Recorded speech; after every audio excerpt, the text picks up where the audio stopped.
जय हिंद दोस्तों। आज की इंस्टेंट ब्रेकिंग अपडेट केंद्रीय कर्मी पेंशनर और सैनिक खबरों में सबसे पहले बात करेंगे 8 पे कमीशन रिपोर्ट 15 मार्च को आयोग ने किया कंफर्म। 8 सीपीसी पेमेंट फैक्टर 2.86 से 3.0 इक्वल एमएसपी 15,500 रुपये ऑनलाइन शिकायत सुझाव में ये सुझाव दिए जा रहे हैं। जेसीओ ओआर को भी 8 पे कमीशन पैनल में शामिल होने के लिए ज़बरदस्त मौका है। 8 पे कमीशन पैनल में शामिल होंगे, इस पर बड़ी अपडेट है। सर्विस में वीआरएस लेने पर नहीं मिलेगी ग्रेजुएटी पेंशन, हाई कोर्ट का एक फैसला सुनाया है, इस पर बड़ी अपडेट है। रिटायर्ड सैनिकों के घर पर 42 जिंदा कारतूस मिले, पुलिस का एक्शन, इस पर बड़ी अपडेट है। Service provider ex serviceman JCO OR की नई भर्ती निकली हुई है, इस पर बात करेंगे। तो सबसे पहले पहली खबर, 18 प्रश्नों वाली प्रश्नावली 16 मार्च तक खुली रहेगी। 8वें वेतन आयोग की वेबसाइट लाइव हो चुकी है, आप अपने सीधे सुझाव दे सकते हैं। 8वें वेतन आयोग में क्या होना चाहिए वो सुझाव 16 मार्च तक आप दे सकते हैं। इसके लिए ऑनलाइन वेबसाइट में ये सारी जानकारी आप देख सकते हैं। 8वें वेतन आयोग की वेबसाइट अब सक्रिय हो गई है और माई जीओवी के माध्यम से आप कर्मचारी और पेंशन भोगियों से सुझाव आमंत्रित किए गए हैं। यहाँ बताया गया है कि कौन कौन जवाब दे सकते हैं, जिसमें जो प्रश्न पूछे गए हैं कि आप 8वें वेतन आयोग में क्या चाहते हैं, क्या बदलाव होना चाहिए। प्रश्नावली जमा करने के लिए अंतिम तिथि 16 मार्च 2026 रखी गई है। उससे पहले आपको ये जवाब देने हैं, क्योंकि 16 मार्च के बाद यह वेबसाइट फिर से जो प्रश्नावली है यह बंद कर दी जाएगी। आप अपने इसमें जो 8वें वेतन आयोग से संबंधित सवाल डाल सकते हैं। 16 मार्च के बाद आयोग को अपनी रिपोर्ट प्रस्तुत करनी है और रिपोर्ट भी तैयार करनी। कौन कौन इसमें भाग ले सकते हैं, कौन कौन इसमें सुझाव दे सकते हैं। तो केंद्र सरकार के जो कर्मचारी हैं वो केंद्र शासित प्रदेश के कर्मचारी, न्यायिक अधिकारी और न्याय कर्मचारी, नियमावली नियमों के सदस्य और कर्मचारी, सेवारत और सेवानिवृत्त कर्मचारी के संघ या यूनियन पेंशन भी इसमें अपना भी सवाल दे सकते हैं। इसका सवाल कैसे आपने देंगे, ऑनलाइन के माध्यम से वेबसाइट खुल चुकी है। 8 पे कमीशन में आप देख सकते हैं, यह वेबसाइट है पे कमीशन, जिसमें सारी चीज़ें दी हुई हैं। आप होम पेज में जा सकते हैं, टर्म ऑफ रेफरेंस जानकारी ले सकते हैं, सारी चीज़ें जिसमें दी गई हैं। इसके माध्यम से अपने सुझाव आप क्या क्या इसमें दे सकते हैं और इसमें जो अपडेट आएगा इसी वेबसाइट में 8वें वेतन आयोग का कोई भी अपडेट आएगा तो इसी वेबसाइट से आएगा। टर्म्स ऑफ रेफरेंस में पहले आप देख सकते हैं, फिर इसके बाद सेंटर पे कमीशन के बारे में इसमें सारी जानकारी दी जाएगी। 8 पे कमीशन में जो भी आपके क्वेश्चंस हैं उसकी सारी जानकारी इसमें दी जाएगी। मेमोरेंडम सबमिट अगर कोई किए जा रहे हैं तो यूनियनों के द्वारा इसमें सारी जानकारी आपको मिलेगी। 8 सीपीसी ऑनलाइन डाटा पोर्टल, इसमें सारी चीज़ें ऑनलाइन आपको मिल जाएगी। तो ये जो सारी चीज़ें मिलेगी पहले एक एक करके आपको इसमें बता देता हूँ कि 8वें वेतन आयोग में जो मेन चीज़ें हैं। पहले तो इसमें आयोग के 6 पे कमीशन, 6वें वेतन आयोग और 7th पे कमीशन की जानकारी दी गई है। इसके बाद 7th पे कमीशन की भी जानकारी दी गई है। दूसरे में 8वें वेतन आयोग की प्रश्नावली के बारे में जानकारी दी गई है। 18 प्रश्नावली एक प्रश्नावली है जिसमें 18 प्रश्न जब उसमें ऑनलाइन करेंगे, इसके बाद अपने कोई सुझाव देंगे, उसमें 18 प्रश्न होंगे, उसमें आपको टिक करना होगा कि आपकी क्या मांग है। इसके साथ 8वें वेतन आयोग में अगर कोई आप मेमोरेंडम सौंपेंगे तो उसमें लिंक इधर है, जिसमें लिंक डाल के आप इसमें मेमोरेंडम भी दे सकते हैं। तो ये सारी चीज़ें आप ऑनलाइन कर सकते हैं। इसके लिए मैं एक डिटेल वीडियो बनाऊँगा जो पेंशन कर्मचारी और अपनी राय उसमें कैसे दे, क्योंकि कई पेंशन अपनी राय दे रहे हैं और ज़्यादा फिटमेंट फैक्टर 2.86 से लेकर 3.0 की मांग कर रहे हैं। साथ में मिलिट्री सर्विस पे की भी मांग कर रहे हैं कि इसे बराबर होनी चाहिए और ये भी सुझाव दे रहे हैं कि सभी जो केंद्र सरकार के कर्मचारी पेंशन भोगी हैं अपने अपने सुझाव दे सकें।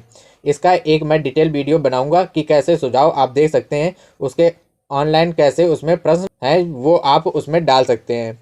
एक दूसरी बड़ी खबर है, 8वें वेतन आयोग में पूर्व सैनिक अपना अपना प्रतिनिधित्व मांगा है, यानी कि 8वें वेतन आयोग में पूर्व सैनिकों को जेसीओ ओआर का प्रतिनिधित्व होना चाहिए। देहरादून के पूर्व सैनिक संघ समिति की बैठक 8वें वेतन आयोग के पूर्व सैनिक का एक प्रति शामिल की मांग की गई है। बैठक में ओआरओपी 2 की विसंगतियों पर भी चर्चा करते हुए वक्ताओं ने कहा है कि भविष्य में ऐसा दोहराया ना जा सके, इसलिए हम मांग करते हैं कि 8वें वेतन आयोग में भी जेसीओ ओआर का प्रतिनिधित्व होना चाहिए, क्योंकि जब जेसीओ ओआर का प्रतिनिधित्व होगा तो वह अपनी बात रखेगा। इसके लिए आयोग ने उनका पक्ष ना चाहिए। एक बड़ा फैसला आया है, मद्रास उच्च न्यायालय ने चिकित्सीय कारणों से सेवा से इस्तीफा देने वाले पिछली सेवा का हनन है और पेंशन लाभ के पात्र नहीं है। अगर आप डिस्चार्ज हो रहे हैं, रिटायर होने व आपको डिस्चार्ज होने में यानी कि मेडिकल कारण से अगर आप डिस्चार्ज होते हैं, सेवा में वीआरएस लेते हैं, तो आप पेंशन के हकदार नहीं होंगे। साथ में पिछली जो सेवा आपने की है उसमें ग्रेजुइटी भी मिलती है, उसके भी हकदार नहीं होंगे।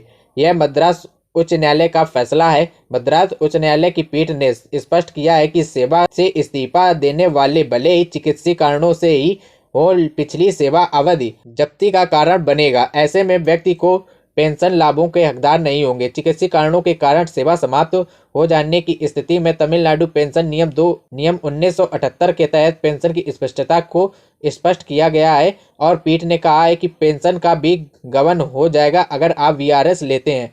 न्यायालय ने कहा है कि तमिलनाडु पेंशन नियम 23 के अनुसार सेवा से इस्तीफा वाले सेवा अवधि समाप्त हो जाती है, यानी कि जो आपने सेवा की है उसकी वैल्यू नहीं रह जाती है और आप अब बिना पेंशन के घर जाएंगे तो ऐसे में फैसला बताता है कि आप घर जा रहे हैं और चिकित्सीय कारण से आप रिटायर होने वाले हैं और आपने वीआरएस ले रखी है, तो आपको पूरी सेवा भी नहीं की है, तो आप पेंशन के हकदार नहीं होंगे। एक बड़ी खबर और आई है, पूर्व सैनिक के घर से 42 जिंदा कारतूस मिले हैं और ये मामला तब सामने आया है जब राधा कुंज कॉलोनी ने पत्नी को बेल्ट से पिटाई। पूर्व सैनिक को बड़ा महंगा पड़ा, क्योंकि जब पत्नी की पिटाई की उसके बाद पत्नी ने फोन लगाया और उसने सारी हकीकत बता दी और कहा कि 42 जिंदा कारतूस हमारे घर में रखे हुए हैं और जो हमारे हस्बैंड है पूर्व सैनिक है, ये सेना से चोरी करके लाए थे और वो कारतूस उन्होंने जब्त करवा दिए गए हैं और उसके बाद उन पर एक्शन लिया जा रहा है। बता दें, बच्चों के पारिवारिक विवाद के कारण यह मामला सामने आया है, जिसमें कि 7.62 mm के 35 राउंड उनके पास मिले,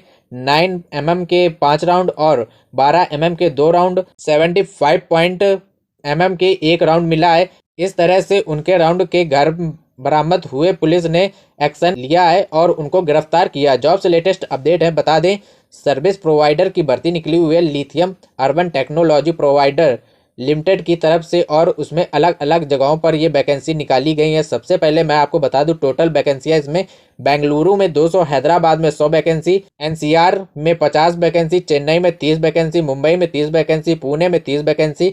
इसमें एक्स सर्विस मैन भी अप्लाई कर सकते हैं और जॉब लोकेशन भी यही 60 साल तक के ex service man JCOR apply कर सकते हैं। सर्विस प्रोवाइडर के तौर पर इसमें बता दें ये जो सैलरी मिलेगी सर्विस प्रोवाइडर के लिए, इसमें बेंगलुरु में 26 दिन काम करना होगा और इसमें 18,200 रुपये सैलरी मिलेगी मंथली। इसके साथ में इसमें अदर इंक्रीमेंट 8,000 रुपये अदर दिया जाएगा, यानी कि 26,200 रुपये सैलरी मिलेगी। इसी तरह से ये बेंगलुरु, हैदराबाद, चेन्नई, दिल्ली, NCR, तमिलनाडु, मुंबई, पुणे इस जगह पर जॉब लोकेशन है, इसमें सैलरी दी गई हुई है। बेंगलुरु में जो सैलरी मिलेगी इसके साथ हैदराबाद में 28,000 मिलेगी, पुणे में 23,000 मिलेगी। साथ में यह 12 फरवरी 2026 तक इसके लिए आप अप्लाई कर सकते हैं। अप्लाई करने के लिए DGR के नाम भेजना होगा जिला सैनिक बोर्ड के थ्रू, तो उसके थ्रू आप अप्लाई कर सकते हैं। ये थी जानकारी इस वीडियो में, इतना ही। Thank you everyone.